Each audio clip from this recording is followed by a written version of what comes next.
بے شمار نعمتیں ایسی ہیں جن کا ہمیں علم ہی نہیں ہے، اور اسی نعمت میں آج پودینے کے حوالے سے بات کر رہا ہوں، جسے پیپر منٹ کہتے ہیں۔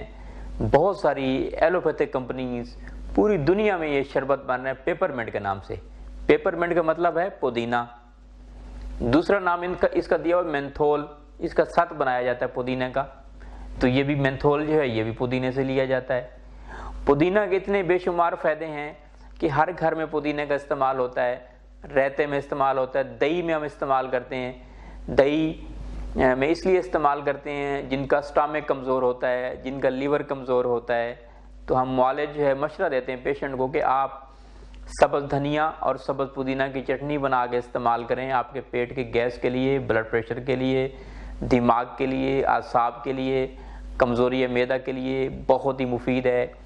جو لوگ کمزوری کے بعد اپنی طاقت بحال کرتے ہیں تو اس کے لیے پودینہ کا استعمال بے حد ہی مفید ہے، اور اگر یہی پودینہ لسی میں ڈال کے استعمال کیا جائے تو معدہ کے امراض کے لیے، السر معدہ کے لیے بہت ہی مفید ہے۔ میں تو کچا پودینہ رات کو کھاتا ہوں، کولیسٹرول کو گھٹانے کے لیے بہت مفید ہے، بلڈ پریشر کو کم کرنے کے لیے بہت مفید ہے، شوگر کے مریضوں کے لیے بہت مفید ہے، جگر کے مریضوں کے لیے بہت مفید ہے، اسی طرح جو ہے اعصاب کے لیے، انیمیا کے لیے بہت مفید ہے، پیٹ کے امراض کے لیے بہت مفید ہے۔ اگر پودینے کا رس کا کان میں ڈالا جائے تو کان کے کیڑے جو ہیں فوری طور پہ نکل جاتے ہیں، کان کا درد بھی ختم ہو جاتا ہے۔ دانتوں کے درد کے لیے پودینے کا رس استعمال کیا جائے، پودینہ چبایا جائے تو یہ بہت مفید ہے دانتوں کے درد کے لیے۔ کچا پودینہ آپ چبا لیجئے، آپ کے دانتوں کا درد فوری طور پہ ختم ہو جائے گا۔ پودینہ کو انجیر کے ہمراہ اگر استعمال کیا جائے، انجیر کا اللہ تعالیٰ نے قرآن مجید میں ذکر فرمایا ہے، انجیر کے ساتھ پودینہ کا استعمال، اس کی چٹنی بنا لی جائے یا انجیر کے ساتھ جوشاندہ بنا لیا جائے تو یہ جو ہے سینے کے امراض کے لیے، پھیپھڑوں کے امراض کے لیے، بلغم کو خارج کرتا ہے تو یہ بہت مفید ہے۔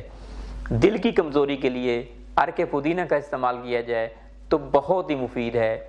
امراض معدہ کے لیے بہت مفید ہے، اس کی تاثیر جو ہے مقوی ہے۔ اور پودینہ اور شہد اگر استعمال کیا جائے تو کھانے کے بعد اگر لیا جائے تو یہ بہت مفید ہے۔ پودینہ اور شہد کا استعمال کیا جائے پیٹ کے کیڑوں کے لیے، بچوں کے پیٹ کے کیڑوں کے لیے بہت ہی مفید ہے۔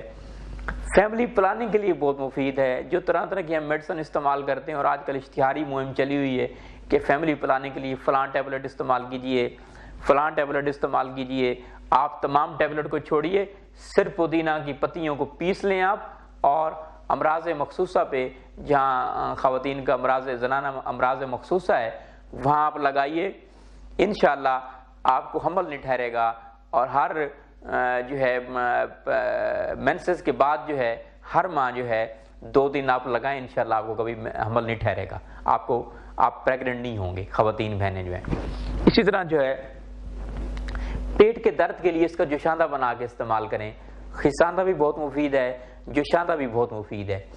پودینہ 3 گرام اور سماک جو ہے وہ بھی 3 گرام، نمک خوردنی 3 گرام، اسی طرح جو ہے مرچ سیاہ 3 گرام، یہ تمام چیزیں آپ لے لیجئے، اور یہ اس کا آپ سفوف بنا لیں، اور یہ پیٹ کے گیس کے لیے، ہاضمے کے لیے، ہاضمے کو بڑھانے کے لیے، بھوک کی کمی کے لیے بہت ہی مفید ہے۔ اسی طرح پودینہ کا رس استعمال کریں، وہ بھی بہت مفید ہے۔ پودینہ کا رس اور انار کا رس 2 ملا لیجئے برابر وزن میں، اور اس کا آپ شربت تیار کر لیجئے، وہ شربت آپ استعمال کریں، پیٹ کے امراض کے لیے بہت مفید ہے۔ ایک اور نسخہ میں آپ کو بتاتا ہوں پودینہ کے حوالے سے۔ ست پودینہ جو ہے وہ آپ ست پودینہ اور کافور کا بھی اللہ تعالیٰ نے قرآن مجید میں ذکر فرمایا ہے، کافور، ست پودینہ دونوں برابر وزن میں، اور 7 اجوین آدھا حصہ، اس کو آپ لے کر دھوپ میں رکھیے، اسے کہتے ہیں امرت دھارا، تو امرت دھارا بن جائے گا۔ یہ آپ استعمال کریں سر کے درد کے لیے، پیٹ کے درد کے لیے، بھوک کی کمی کے لیے، سر سے لے کر نزلہ زکام کے لیے،